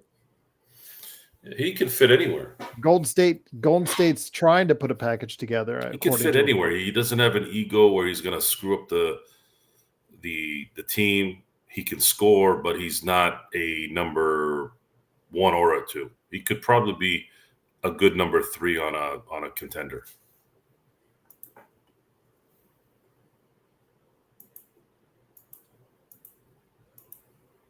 Well, see what happens, but yeah, I just pretty much the only big name that's out there that I think really can move the needle for a team that might be available in a trade. The Zach LaVines and the Jeremy Grants of the world probably are not moving the needle far enough for anyone's liking. But yeah, Abraham, I think he would still fit alongside Zion. They still need a center in New Orleans because they kind of let one go, but yeah, I'm sure they're working on that. No one is going to risk the apron extension. That second tax apron is scaring the hell out of people. And hell out of the teams. Yeah, no one's going to risk that. Yes, Eric, Chicago, I really don't know what they're doing in Chicago. I know we have a contact in Chicago that we talk to every year for team preview, and I feel real bad because they just have no idea what direction that this general manager, the whole management team is doing, where they're going. Are they trying to become a contender, or are they trying to become a team that's going to be tanking? So they got a team of players like Lonzo Ball who's injured. Got players like Zach LaVine and Vucevic taking up space. And then they signed Patrick Williams to a god-awful contract. Who was bidding against the Bulls for that contract? For a guy that averages 10 points a game. That's crazy to offer him a $90 million deal. Absolutely crazy. For a guy who hasn't shown much at all in potential right there. Now you got Kobe White, who's actually playing ball for you, who's really balling out, one of the most improved players in the league last season.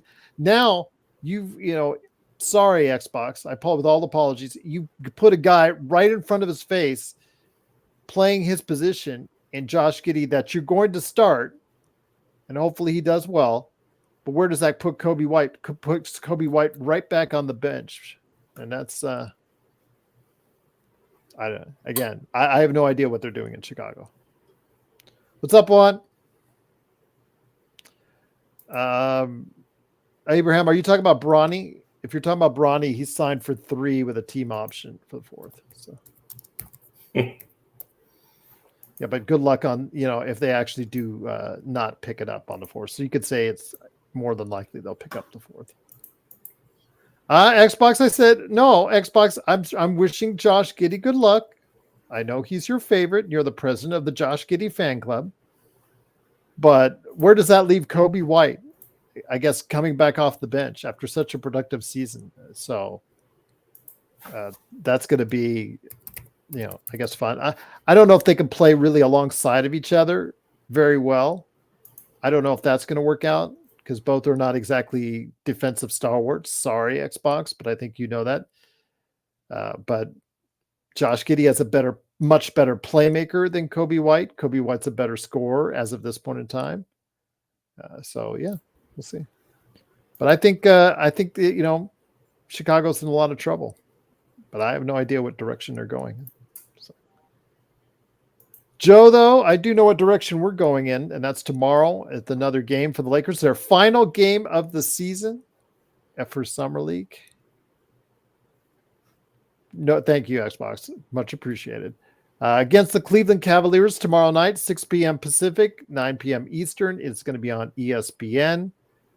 Summer League will finally, mercifully come to an end for the Lakers. I don't think they'll qualify for the playoffs. So we'll go ahead and get a chance to look at them there. But my friend Team USA with a convincing victory over Serbia in friendly action. So any last thoughts, my friend, before we head on out? No. Akayo says, still no answer. Tell me a guy $19 million or under that is better than D'Lo. Well, didn't we just say Larry Markkinen makes 18? I would take him above D'Lo. I mean, that's just for starters off the top of my head. So, yeah, I guess. I mean, some of the first round picks that are available out there that have been drafted recently, I'd probably pick over D'Lo. But... D'Lo, who else? That's a good question. That is a good question. I'm going to give you credit, Caillou. That's a good question. Larry Markkinen, if he makes 18, I would put Naz Reid. Naz Reid. I'd probably put Naz Reid above there. Yeah. Of course you put Naz Reid there. Who else? That's a good question. Bobby Portis. Somebody's still on a rookie contract. No, Bobby Portis. I would say D'Lo's better than Bob. Really? Yeah. Oh, okay. Not by much, but better. I think he is. How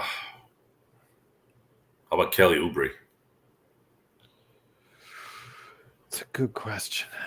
I would probably say, I think that's a dead heat. I think he's a better playmaker. PJ Washington, Daniel Yeah, Gafford. PJ Washington played better. Frank, I'll tell you that. There's a lot of players, guys. I think guys on rookie contracts right now. Technically, you could say Paulo Banchero. We were talking about Orlando earlier. He's on a rookie contract still. He's technically better than, a lot of the rookies on rookie contracts. Juan, our most positive of the positive guys that are out there, says, what's your dream moves, Gerald? Because for me, I'm fine with this roster. Well, I'd get rid of 7 players on the roster.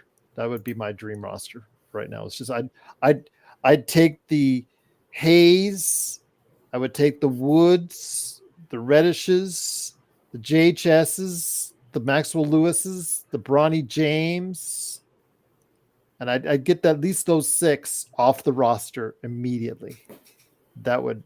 So before I would start looking at better players. Those 6 I would get off the roster immediately. What would you do, Joe? And also as well, Vanderbilt and Gabe Vincent. I'd get them off the roster immediately. So that's 8. 8 is gone. Those guys all gone. Honestly, it would be from 7 to 15 would all be gone. Jeremy, we can't waive anybody. We're so close to the second. We're only $45,000 away from the second tax apron. We can't even waive anybody because we can't pick up anybody else because we go back over the second tax apron. When Rob had to grovel like I did yesterday to Cox Cable, you have to grovel. He groveled back to LeBron and said, "Bron, can you give me a $3 discount between us bros in order to get me back under the second tax apron?" Because he mismanaged the roster to that degree, Joe. He thought, he clicked in the numbers. It's like, Joe, let's say you were doing all your costs and your analysis. You're like, oh crap, I didn't realize I was that over. I better take this out of there. Better take this out of there. Better take this out of there. That's essentially what he did when he had to go back to LeBron to ask for a $3 million pay cut. So yes, I would get rid of 8 guys on the roster. Wouldn't it have been just easier just to get the max contract and give whatever was taken out to your son? Yeah. Save the Lakers a stupid contract for 3 years. Yep. Yeah, but you asked me, you said, what is my dream roster? Well, my dream starts with getting rid of those 8 guys.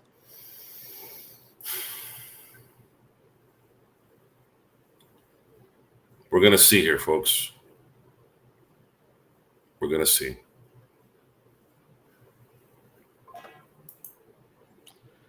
But it is, of course, the Lakers Fast Break. It is Joe Soro and me, Gerald Glassford. Thanks again for watching, listening. Team USA with the convincing victory, 105-79. And the Lakers behind Colin Castleton, Blake Hinson, and Bronny James. Getting the victory, 87-86. Rejoice, all you Bronny lovers out there. He finally had a decent game. 12 whole points, Joe. 12. People are celebrating like he scored 50. Mm-hmm. At least AD is playing good. Yes, Jeremy, you are correct. At least AD is playing good. Yes. That won't happen, JSJ, because, again, they're so close to the tax. There's not really much they can do. They're essentially stuck with this roster unless they find someone that can make a trade with them.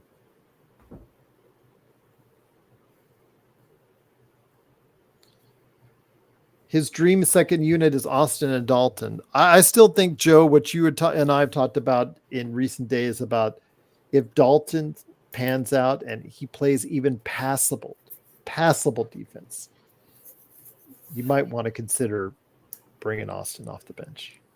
Just might consider it. Consider it. You know, Rodell's going to take our words out of, context and say, "Oh, you want him to start?" I said, you might want to consider it. He'll have one good game, and the Laker fandom will anoint him as the greatest player that ever lived. Yeah, exactly. I just think it's best for his development. I just see it probably better that he maybe should start. You may just want to throw him in the fire and just see. He'll make his mistakes. He's a rookie. He's going to make mistakes, but you may just want to throw him in the fire.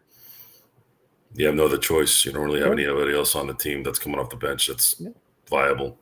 And if they are viable, they're never available. Austin Reeves coming off the bench. He plays better against second team guys. Plays much better. He plays much better against second team guys. And you can always, Joe, play him in crunch time and not play Dalton in crunch time. So there. You got it, Dylan. We'll do that on the next show.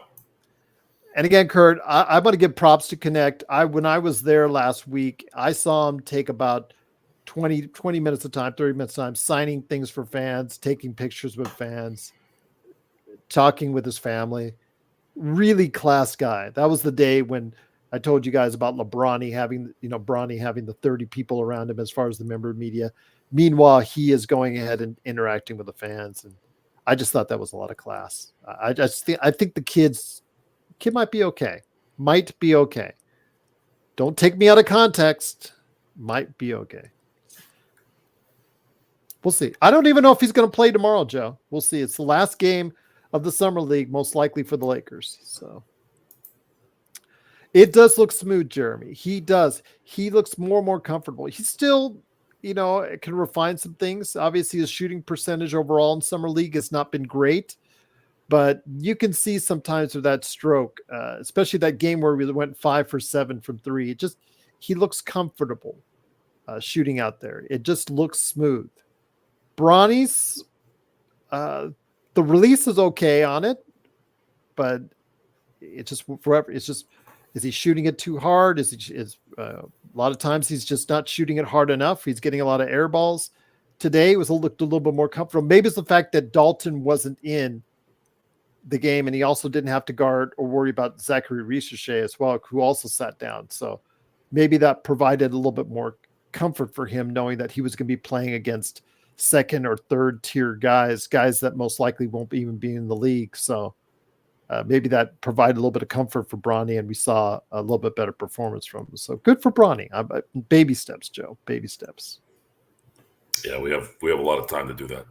I guess so, apparently. But Jeremy, it was in his head. You should have seen him on Friday. Last Friday, it was sad because that was the day he went 0 for 8 from behind the arc. He really wanted to make an impression. The whole crowd was there to see him. I mean, literally, almost the entire crowd was there to see him, and it was sad. It was really sad. The things that were said in the crowd, the laughing, the taunting. He is who he is. He is LeBron James Jr. He did get the position. He did get on the team because he's LeBron James Jr. Anybody who tells me anything otherwise has got to be kidding themselves. he's on the team because he's LeBron James Jr. And well, we're stuck with it. We're dealing with it. And hopefully he will turn out to be a basketball player after all. But as of now, if your best game in Summer League is 12, you've got a lot of work to do. A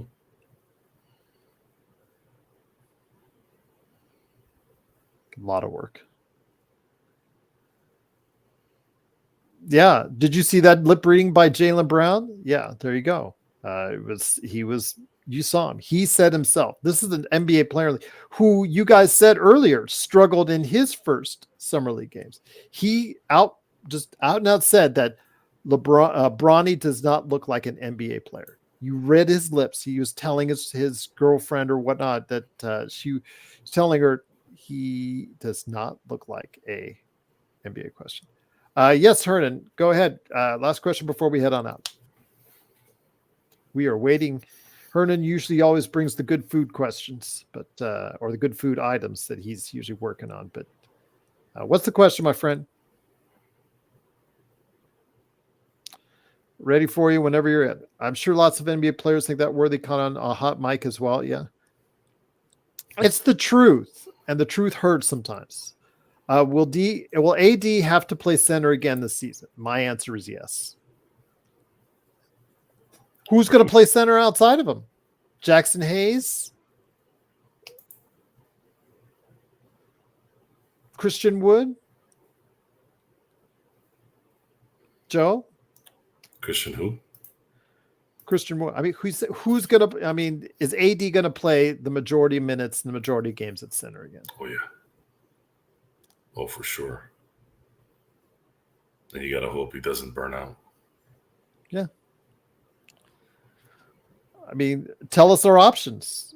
Doesn't seem like Rob is doing anything to fix it. So, but you saw, like Joe said, when there's another big in there, I don't know if they paired him up with Embiid, but they did pair him up with Bam, and he looked good. Six block shots today. So it is what it is. I cannot wait until they play France, Joe. I cannot wait to see that against France. You and I will be just like, this will be fun to watch because AD and Bam or AD and Embiid matched up against Gobert and Wembanyama. That will be fun to watch. Go inside, Joe. Take it inside. Take it inside. So, I'll definitely be watching that one. Yeah. But we'll see. But for tomorrow, it is the Lakers, 6 p.m. Pacific, 9 p.m. Eastern. It is most likely Bronny's final performance, unless they somehow magically get into the playoff rounds. We'll know that for sure tomorrow. But it is, of course, the Lakers playing against, let me go ahead and check it against, the Cleveland Cavaliers tomorrow at 6 p.m. Pacific, 9 p.m. Eastern. And then we'll be back tomorrow night to recap the game. And if it is the end of Summer League, we'll go ahead and give our thoughts overall on Summer League. But Joe, I know you said you already give us some final thoughts, but Dodgers coming in the second half, my friend. Do you think they'll get it done? If they can bring back some health. A lot of our chat has talked about the Phillies just being too much this year.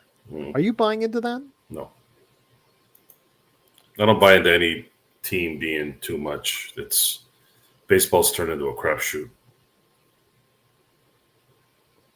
You just got to hit at the right time, and then it seems like you can roll.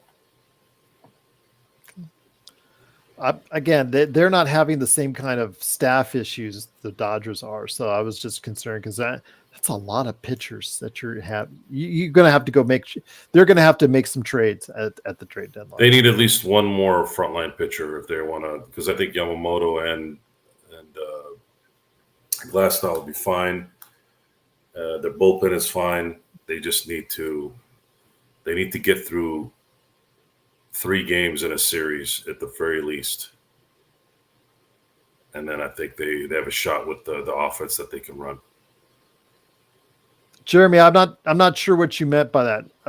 As Joe gives some thoughts on Brandon, he gave some thoughts last night on Brandon Ayuk, but I guess if you could reiterate them. Yeah, the Niners have a habit of playing hardball a little bit. They've publicly said, and this doesn't mean much, but they've publicly said that they're not trading Brandon.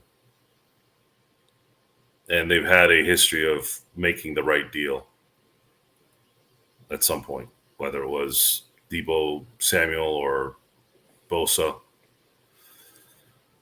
Although they will have to hit, they're going to hit a limit here. I don't know if they're going to. I think word is he wants $30 million per year. I don't think he's going to get that. I don't think he's going to get that anywhere. I think Brandon's going to have to settle for what they're giving him. And I think that's what they're banking on. Just for note on Summer League, if the Lakers don't win tomorrow, I don't think they would qualify for because they do a tournament. Basically, if you have a good enough record, there are a certain number of teams that will qualify for a tournament that takes place over the final few days of Summer League, everyone. And then that's how they determine a champion from Summer League, is that the teams with the best records compete against each other till there's one team standing. I believe it's final. The game is coming Sunday. No, wait, no. Yeah, I think it is. Sunday. I think so. But if that's the case, no, next week. I'm sorry, later next week. But if that's the case and the Lakers win tomorrow, based on records and tiebreakers, they may make it into the playoff mix, but they would have to win tomorrow in order to get a chance to do that. Let me go ahead and I'll see if I can find out. Sunday, Monday. Final game is on Monday, just to let everyone know. So against the final two teams. So from what I'm seeing, according to the NBA schedule. So yes, if the Lakers win tomorrow, they could possibly find another game or two, but we'll see what happens. But thank you, Kaio. I truly appreciate it. We might not always agree, Chad, Kaio, and everyone else, but I do appreciate you being here. I do appreciate very much you being here, and we're here for you, and you're here for us, and truly appreciate it. Jeremy says, what grading would you give Bronny so far, Jerry? Probably say a D-, just based off today's game. It was an F going into today, so I'd probably say D-. Joe, would you give him anything other than an F? That's a D- is good. D-F. Yeah, I'd say D- because he's really not giving you much. His defense has been okay. Sometimes he's been beaten. Everybody talks about his defensive abilities, and I even talked about it. I think he's pretty good, off the ball defensively, but on the ball, it's been hit or miss. I've seen he's gotten beat on a couple of occasions pretty badly and pretty soundly, which kind of got me concerned. Athletically, he is quick. Give him that. His size does work to his disadvantage because I've seen him out jumped, even though he does have a 40-inch. I've seen him out jumped, especially live. I saw him out jumped a couple times by taller players. That's a concern. And then, of course, his shooting, 2 for 20 from behind the arc. And I guess it was mentioned earlier, 10 or 21 when he's not shooting threes. But again, when you're shooting 2 for 20 from three, teams are going to lay off you. If you've watch Awful Coaching. Awful Coaching. I know he's just ripping on Bronny left and right, but watch the way they play, because you will see how they play sets against him, Joe. They play 10 to 15 feet off him sometimes. When you're that bad of a shooter, Joe, it really makes it harder for your team to score because they will just bunch it up even more in the paint. That is correct. Yeah. He was a -10, so you could take for whatever that. If you're a big believer or not believer in plus minus, then the rebounds and assists today, he's got to do more. He's got to do more as far as being involved, rebounding. Since Dalton wasn't there, he's got to be better in playmaking. He's got to learn. These are baby steps. So maybe he can take from what today's game was and make it a positive. But yeah, the overall grade for this year and after 5 games has to be nothing other than a D or an F, and I'm going D-. So that's the thing, Kurt. He went from saying he's not going to play, or his management team not going to play in the G League, to now saying, in recent interviews that, well, he's acceptable for whatever the Lakers have in mind for him, which, yeah. Abraham, yeah, he shouts like Joe, but he is legit. Listen to what he has to say. It's little bit is a show, yes, but he is right in exactly what the stuff he says, and he diagrams it. I like the fact that he actually diagrams out exactly what Bronny should have done, as a coach would. As a coach would take the tablet during a timeout or, in the film room and say, this is exactly what you're doing wrong. This is exactly what needs to be fixed. So the only thing, and Hernan was saying, he looked a little bit like his dad today on the up and under and a couple things. I said, to me, the most he looked like his dad, Joe. He's a dead ringer on the voice on that. I took a double take. My whole family did a double take when he did that post-game interview. He does sound like his dad, Joe. That's where it stops, though. Yep. He does walk like him too. Thank you. He does walk like him as well.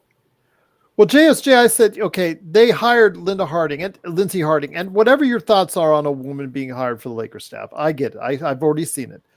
But if you're Dane Johnson and you just saw the G League coach, fellow G League coach, yes, she was the G League coach of the year, Joe, get hired to the staff on somewhere that's where you want to go, what does that tell you? Well, his coaching this summer sucked, so I don't know how he could get hired sucking. Yeah, I mean, that should be as big of an insult to Dane Johnson right there. And Pete let him know that you need to get to work, son, and do a lot better. So, Kurt, I would agree. I think it's a miss that they didn't hire Rondo as far as the coaching staff is concerned. I really think he is a good teacher. I have seen him over the course of his years in the league teaching other players, especially younger players. And I understand Joe's point about not why he should be a head coach yet. But I think a mellowed out Rondo, it would be a very great asset to the Lakers organization. I still don't understand why no NBA teams have. Well, I understand why his legal issues, but why an NBA team hasn't invested in him yet. So, but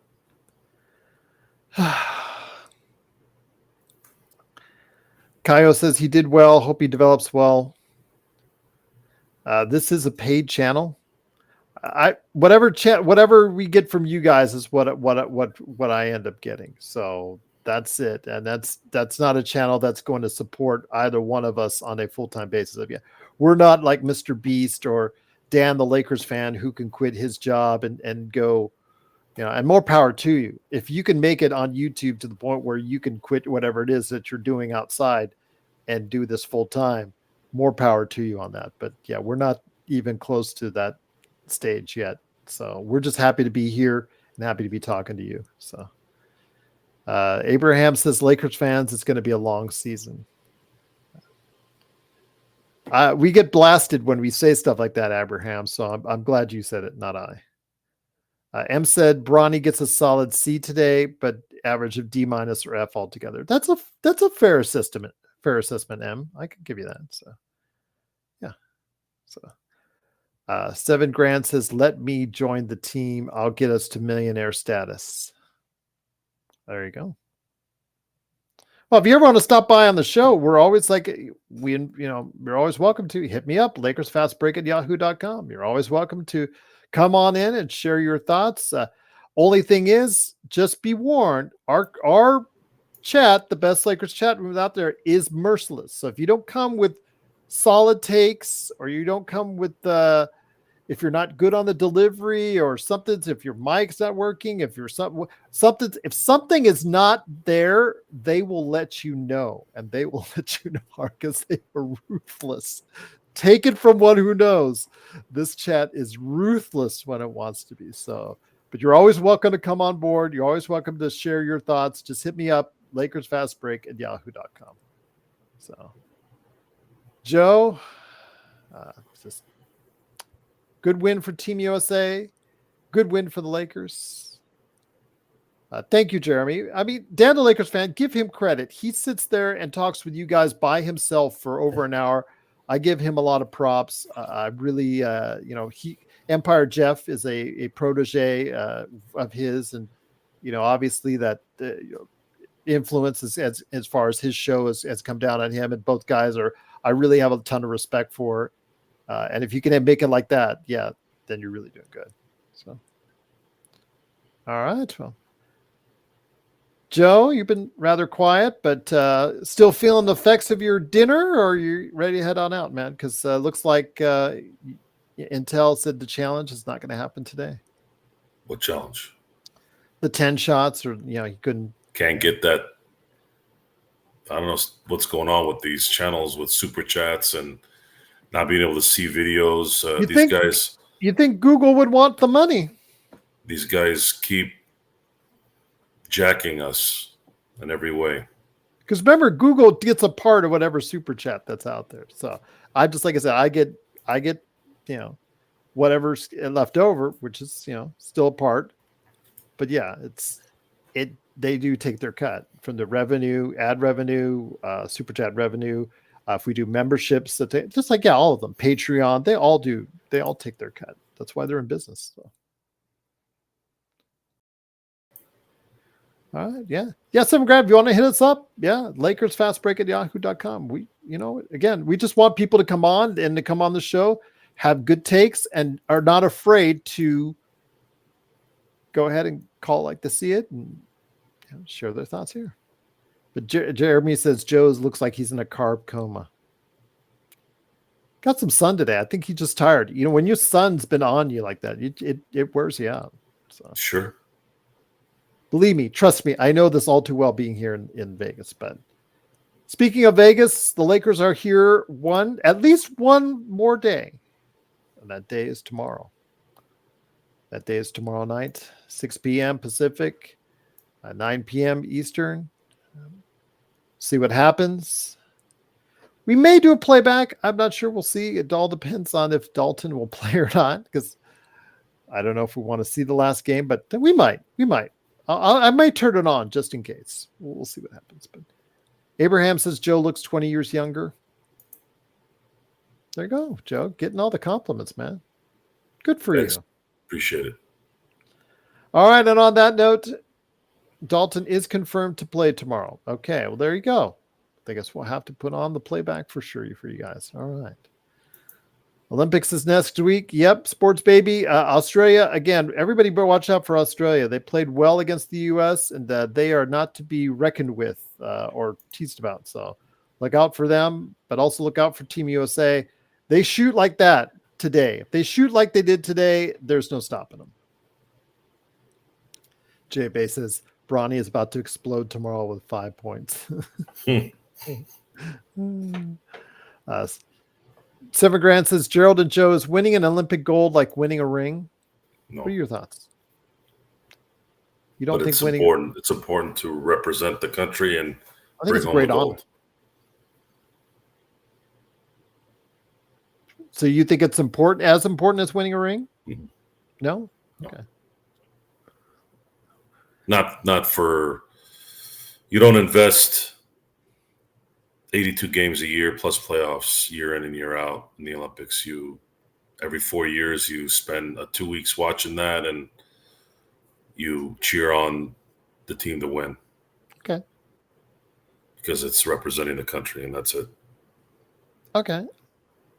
I think they're relatively in the same ballpark personally. I mean, I would close. Okay. I think it because let's just use LeBron because he's playing still. If LeBron had won an Olympic gold medal in 04, 08, 12, 16, 20, and this year, that would be 6, right? Mm-hmm. If he won 6 gold medals in the Olympics and 0 NBA championships, what do you think his career would be? It's a good question. Okay. Now I want you to flip it. If he wins 6 NBA championships and no Olympic golds, how different would his career be? He wouldn't be as well thought of. He'd be greatest ever with 6 championships in the NBA.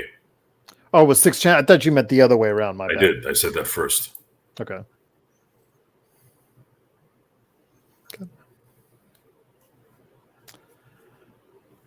I just think one of the highest honors you could receive is just playing for your country and winning for your country a gold medal. But maybe nice. Yeah.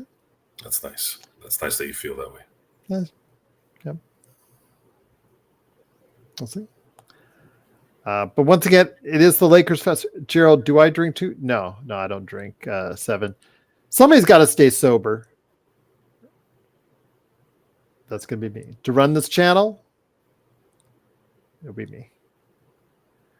Jeremy says if Bryant had 6 championships, then he would. If Bron had still 6 championships, he would still be second best. Yeah, probably. I think. Yeah, Jordan's still the best. I just you cannot play at the level Jordan did and not say he's the best. It's hard. It's just such a hard thing to do. Bron's great, one of the greatest of all time. But yeah, Jordan. If you saw Jordan like we did live, it's just so hard to say someone else is better. Do you think Wembanyama could ever get to that stage, Joe? Of what? In that rarefied air, could you say he could even ever become the best player of all time? Centers can't be the best of all time. Oh, really? Okay. That's how I look at it. Okay. The ghost of Will Chamberlain, Kareem Abdul-Jabbar, they're all just going, wow. Ouch. 7 Grand says, how good was Duncan, guys? I feel he was just as good as Kobe. See, and I respect that opinion. I'm not as high on Duncan. Maybe it's just because I didn't think his game was all that exciting, but he was steady. I mean, you cannot disregard all those double years that he had and the championships that he won. I don't know if he was as good as Kobe, but again, if you think he was, I'm not going to sit here and argue with you on that. No, not even close. I'm just thinking it's semantics, but you say it's not even close. Duncan individually couldn't hang. He had one series where he got over on Shaq and Kobe in 2003, but that's it. I mean, he did beat them in 99 as well, but when Kobe was at his peak, he owned Tim Duncan and the Spurs. I'd respect that, Jeremy. You say Duncan was more reliable, but Kobe was way better as far as had better high points. Dylan, we cannot waive Cam Reddish because we're right up against the second tax apron. So you can't waive and sign anybody because Rob Pelinka has basically put the Lakers right against the wall. If they did that, they would be in the second tax apron and you would incur the punishments from there. They're so close to the tax. They're $45,000 away from the tax.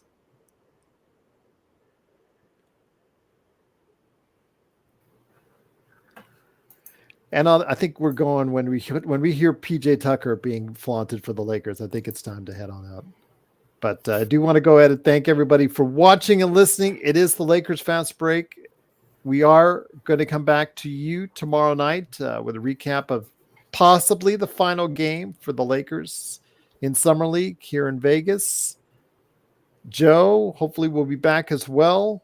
Appreciate it, Jeremy. Appreciate it, JSJ, Sports Baby, M, Kaio, Kurt, everybody that's out there, Xbox, 7 Gram, Bloodhound, Dylan. You guys are all amazing. Truly appreciated. Again, if you have any questions, LakersFastBreak@yahoo.com, or you leave the comments below. We do try to get to them. And then, of course, please like and subscribe. It really helps us out. We're getting closer and closer to 1,800, Joe. 1,800 is on the way. 1,790. Almost there. Almost to 2,000. I like it. You too, Eric. Appreciate it. Sports Baby, absolutely. Again, please, as Kurt Affair says, like and subscribe on the way out. But it is, of course, Joe Soro and me, Gerald Glassford. Thanks again for watching, listening. We'll be back tomorrow night for more fun and hysterics. Will it be the end of the Summer League for the Los Angeles Lakers? We'll find out right here on the Lakers Fast Break Podcast.